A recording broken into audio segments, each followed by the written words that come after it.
سلام بر شما. طاهری سفر هستم با اخبار امروز پنجشنبه 10 دکبر.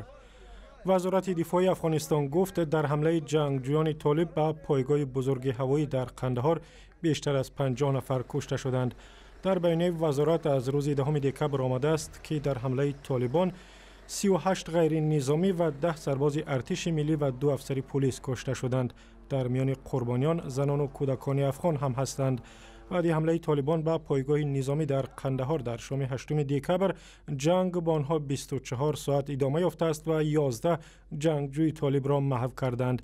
در این پایگاه نیروهای خارجی نیز مستقر هستند و در یک قسمتی آن غیر نظامیان زندگی می کنند.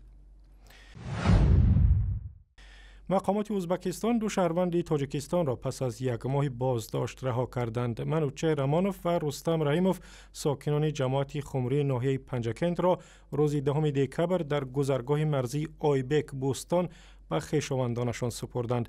فردوس امانوف برادر منوچهر به رادیو آزادی گفت دادگاه ازبکستان هر 2 جوان تاجیک را از قلمرو آن کشور راند و هر 2 را برای 1 سال از حق ورود به ازبکستان محروم کرد. مرزبانان ازبکستان ساکنان پنجکند را روز 21 اکتبر هنگام ماهیگیری دستگیر و آنها را به عبور غیر قانونی مرز ازبکستان متهم کردند. مقامات تاجیکستان میگویند سازمان جهانی بهداشت هنوز آنها را درباره خروج بیماری زکام خوک در ایران آگاه نکرده است، ولی تدابیر برای جلوگیری از سرایت بیماری در تاجیکستان اندیشیده شده است.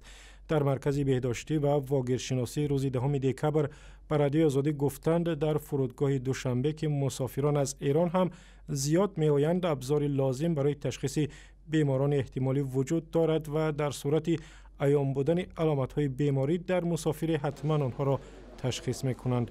مقامات ایران گفتند بر اثر خروج بیماری زکام خوک تاکنون 10 نفر در کشور هلاک شدند.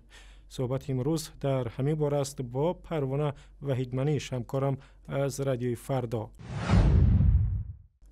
پروانه، بیماری زکام خوکی بیشتر در کدام مناطق ایران خروج کرده است و مقامات درباره تعداد قربانیان چی میگویند؟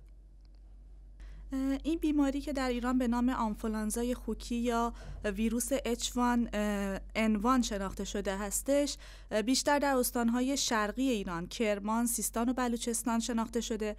ما یه تعدادی از کشته ها رو هم در استانهای دیگه داشتیم، ولی اکثر کشته ها در استان کرمان بودن. 33 نفر در کرمان کشته شدن، 5 نفر در سیستان و بلوچستان و تعدادی هم در استانهای دیگه که در کل 47 نفر تا الان جان باختند. بیماری از کجا به ایران آمده است؟ یا سرچشمه سرایت آن را معلوم کردند؟ این بیماری آنطور که پزشکان میگن همیشه وجود داره. جهش یک ویروس میتونه اون رو به شکل خطرناکی کنه که الان همین زکام خوکی یا آنفولانزای خوکی هستش.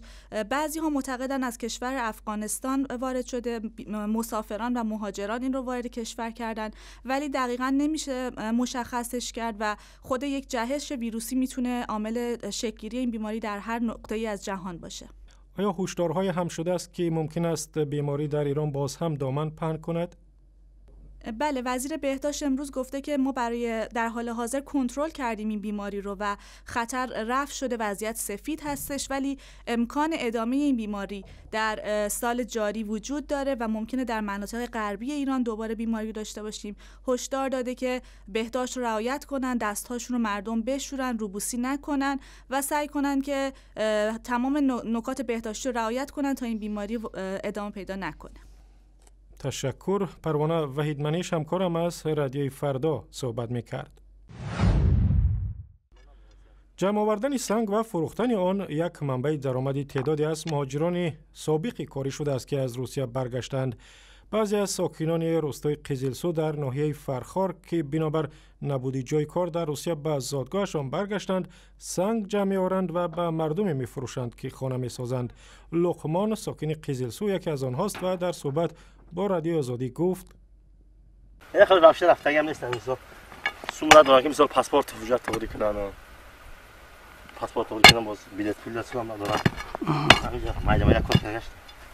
با گفته لقمان اگر برابر یک ماشین زیل سنگ جمع کنند تا 60 سامانی در یک هفته به دست میارند. 10,000 نفر از مهاجران تاجیک بنابر بحران در روسیه به وطن برگشتند و از هر راه کوشش میکنند خانواده هایشان را تامین نمایند.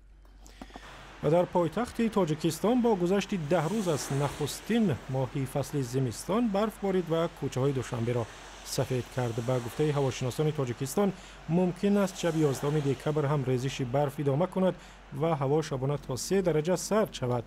و مردم در تاجیکستان هشدار دادند که هنگام حرکت یا رانندگی احتیاط کنند، زیرا راه‌ها یخ می‌بندند و خطر ترمه در عقبه و دامن کوه‌ها وجود دارد. و اخباری از این هم بیشتر در وبسایت آزادی، در صفحه‌های ما در فیسبوک، توییتر و یوتیوب و هم زمینه رادیو آزادی برای تلفن‌های همراه.